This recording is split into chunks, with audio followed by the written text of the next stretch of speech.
Hey everyone, welcome back to Big J's Car College for this week.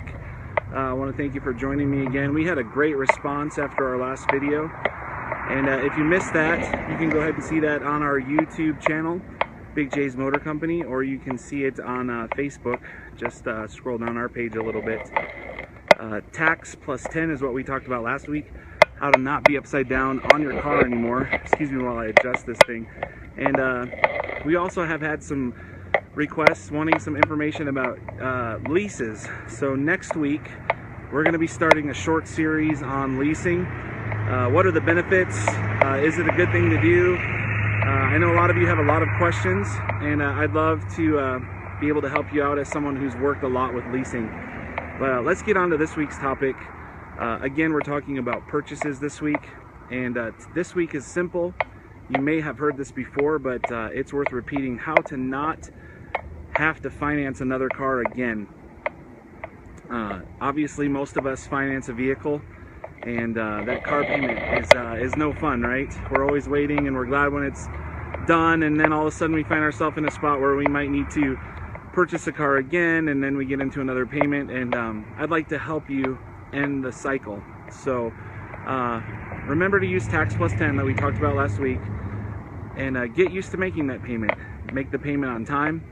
Pay it off early if it's at all possible, because there's no need for you to pay all the interest. When your payment's done and you have the title, keep making payments, okay? Don't make the payments to the bank, obviously. Make the payments to yourself. If you've been paying, $400, if you've been paying $300, whatever your payment is, make that payment to yourself from now on once that car is paid off. Don't stop making it. Don't skip it, okay? Just assume it's going to go on your personal credit report if you skip the payment, but make that payment. And then as time goes, we all know this, a year or 2 years down the road, it's going to be time for an upgrade. Maybe you had a small car and you need a family vehicle. Maybe you had a big car and you need a commuting vehicle. Whatever the case is, take your car that you own now and trade it in or sell it outright. Get the money for it, and also take the money that you've been paying for yourself and put those together and go buy yourself a car, an upgraded vehicle. It's going to be something nicer than what you have. And once you've done that, keep making those payments. Make those payments to yourself, and let this cycle go on. And what you'll see happen is slowly, especially for those of you that are younger, you'll begin to get a nicer and a nicer and a nicer vehicle. Keep this process in mind.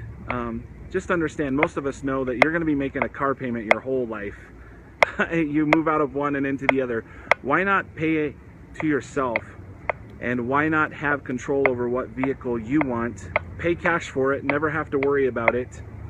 It's the way to go. So that's my advice for this week. Again, I'm Jason Seberg, president of Big J's Motor Company. I'm sitting right out here on the corner. You can probably hear all the cars driving by here in Inglewood. But please get in contact with us if you have questions. My email and our contact info is on the screen. You can also reach us through Facebook. We're here to help however we can. And we'll talk to you next week when we dive into leasing. Have a great week. We'll talk to you later. Bye-bye.